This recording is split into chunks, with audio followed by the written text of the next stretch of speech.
What was the craziest scandal at your school? I was on my way to math class when my friend ran up to me and said, "Dude, I just saw your mom march into the office and slap Principal Martin in the face. What happened?" I dropped my textbook and sprinted down the hallway toward the main office, where a crowd was already gathering, and I could hear my mother screaming while Principal Martin was shouting back that she'd assaulted him and he was calling the police. When I pushed through the crowd, I saw my mother standing there, with her face bright red and her hands shaking while Principal Martin held a tissue to his bloody nose, and the secretary was on the phone calling for security. "Mom, what are you doing?" I asked, mortified as everyone had their phones out recording. "Your principal put hidden cameras in the girls' locker rooms," my mother announced loud enough for everyone to hear, and the entire crowd went silent. My embarrassment turned to horror. Principal Martin had been at every school event since I was a freshman, giving speeches about integrity and safety. His face went from angry to panicked. "That's a completely baseless accusation," he said. "My daughter's friend Sophia found one yesterday when she was changing for volleyball practice," my mother retorted, pulling out her phone. I felt sick because Sophia was my girlfriend. It was hidden behind the air vent, and when she told her parents, they called me because I work in IT and traced where the feed was going. "That's impossible," Principal Martin said, sweat forming on his forehead. "Our school doesn't have cameras in private areas." "These weren't school cameras," my mother said, showing her phone screen to the growing crowd of students and teachers. "These were tiny wireless cameras that connected to a private server, and guess whose office computer was the only device with access to that server?" The secretary stepped away from Principal Martin like he was radioactive, while teachers started backing toward the door. "Someone must have hacked my computer," Principal Martin said quickly.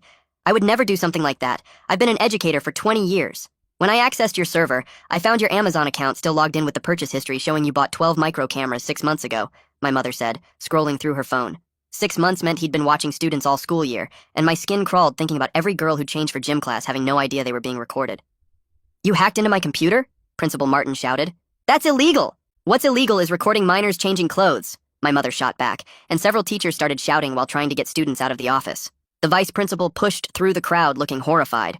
"Tell me this isn't true," she said. "I was just trying to monitor for vandalism and drug use," Principal Martin said, his voice cracking. "In the girls' locker room?" the vice principal asked. "By hiding cameras behind vents?" "I was trying to protect the students," Principal Martin said desperately. "You were watching children undress," my mother said, her voice deadly calm now. "And I know the real reason you placed those cameras." Everyone went quiet again, and I felt my legs go weak, because if secretly recording kids changing wasn't the reason, what could possibly be worse? "I traced the server to see who else had been accessing the feeds," my mother said, and Principal Martin's face went completely white. "You weren't just watching them yourself." "Mom, what are you talking about?" I asked, my voice barely a whisper. "He's been selling access to the live streams," my mother said, holding up her phone showing chat logs. $50 a month for basic access, $200 for premium with recording capabilities, and these subscribers have usernames from all over the world. I threw up into the trash can by the secretary's desk, because the thought of strangers watching my girlfriend and classmates changing made me physically sick, and several other students were crying. The crowd erupted in chaos, and students started screaming while teachers tried to maintain order, but security guards had arrived and were trying to clear the office. "That's not true!" Principal Martin shouted, pure panic in his voice. "Someone else must have done this using my computer. Your PayPal account linked to the server has received over $30,000 in the last 6 months, my mother said, all from anonymous payments that match the subscription dates. $30,000 from selling videos of kids at my school, and I wanted to punch him myself, but I was shaking too hard. "You've been selling videos of our children?" the vice principal asked, looking like she was going to be sick. "How many perverts have been watching us?" A girl from my PE class screamed. "The police are already downloading everything from the server," my mother said. "There's one more thing," my mother added. She turned around to look at our gym teacher who was standing in the doorway, his face lighting up like a Christmas tree. "I've been waiting for this," he said, as he started approaching Principal Martin, before doing something none of us expected. He grabbed Principal Martin by the collar with both hands and slammed him hard against the wall next to the trophy case. The whole case shook, and several trophies fell over while everyone in the office gasped and backed away. "You knew!" the gym teacher shouted right in Martin's face. "Female staff kept telling me about weird stuff near the locker rooms, and you told me to ignore it." Martin tried to push him off, but the gym teacher was way stronger and kept him pinned against the wall. His grip was so tight that Martin's shirt collar was cutting into his neck, and his face was turning red. "You told me to keep quiet about the maintenance request for those vents," the gym teacher yelled even louder. Martin's face went from red to white in about 2 seconds, and he stopped struggling. Security guards rushed in and grabbed the gym teacher's arms, trying to pull him away from Martin. It took 3 guards to finally break his grip and drag him back while Martin slumped against the wall, gasping for air. The vice principal was shouting for everyone to calm down, but nobody was listening because students were screaming and pushing to see what was happening.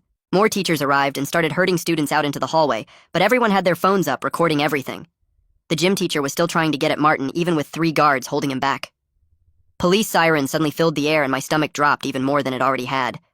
2 police cars pulled up right in front of the school, and officers jumped out running toward the building. They pushed through the crowd of students and entered the office with their hands on their weapons. One officer went straight to Martin, while another helped the guards control the gym teacher. More police cars arrived, and soon there were at least 6 officers in the office area. They started separating everyone and telling students to move back, while 2 officers headed toward Martin's office. One officer put yellow tape across Martin's office door, and another stood guard making sure nobody went near it. Detective Eric Gomez walked in wearing a suit and badge, and immediately took control of the situation. He pointed at groups of students and told them to leave the building right away. Teachers started moving everyone toward the exits while he approached my mother. "Ma'am, I need you to stay and show me everything you found," he said calmly. He turned to Martin, who was still against the wall looking sick. 2 officers approached Martin, and one started reading him his rights while students pressed against the windows to watch. "You have the right to remain silent," the officer said while pulling out handcuffs. Martin's hands were shaking, so bad the officer had trouble getting the cuffs on him. The crowd outside was getting bigger as more students came to see what was happening. I pulled out my phone and texted Sophia that the police were here and Martin had been arrested. She didn't text back, and I kept checking my phone every few seconds, hoping she would respond. My hands were shaking so bad I could barely type, and I felt like I might throw up again. The officer started walking Martin out of the office toward the police car. Hundreds of students had their phones out recording as he did the walk of shame past everyone. Some kids were crying and others were shouting angry things at him as he passed. They put him in the back of the police car, and I watched his head drop forward like he was trying to hide. Detective Gomez came over to me and my mom and asked us to come to the station. "We need formal statements from both of you," he said. Mom nodded, and we followed him to his unmarked car while other officers stayed to secure the scene. During the drive, Mom finally started explaining what had been happening for the past 2 weeks. She told me Sophia's parents had called her right after Sophia found the camera behind the vent. They knew Mom worked in IT and asked if she could trace where the camera feed was going.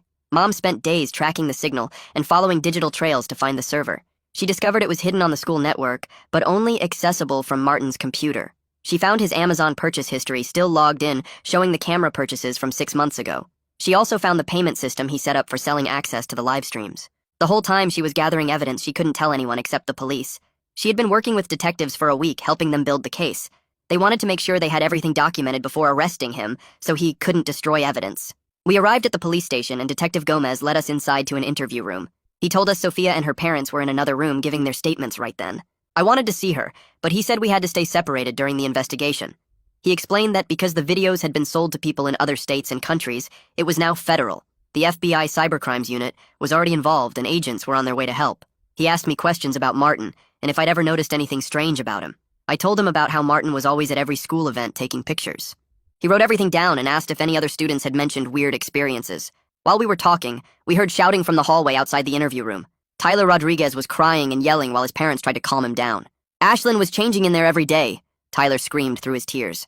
His sister Ashlyn was a sophomore on the swim team who used the locker room constantly.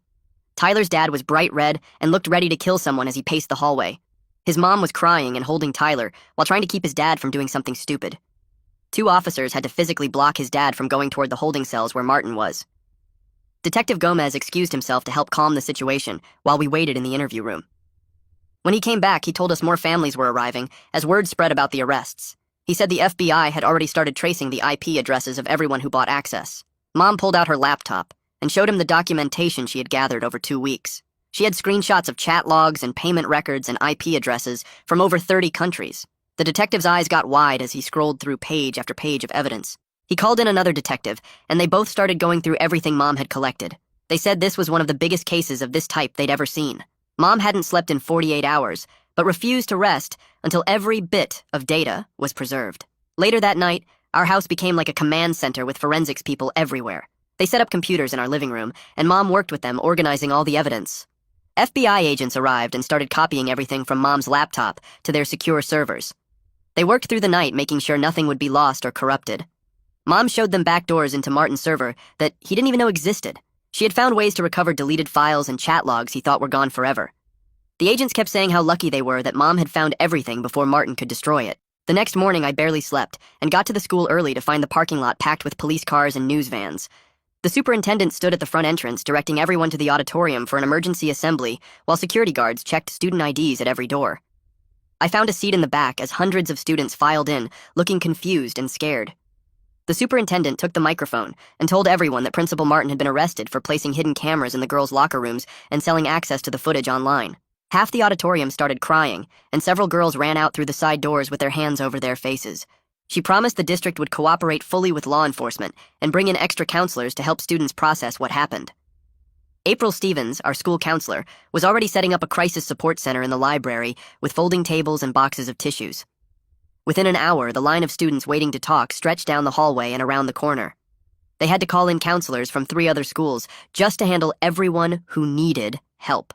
I walked past the library and saw kids sitting in circles crying while counselors handed out water bottles and tried to keep everyone calm.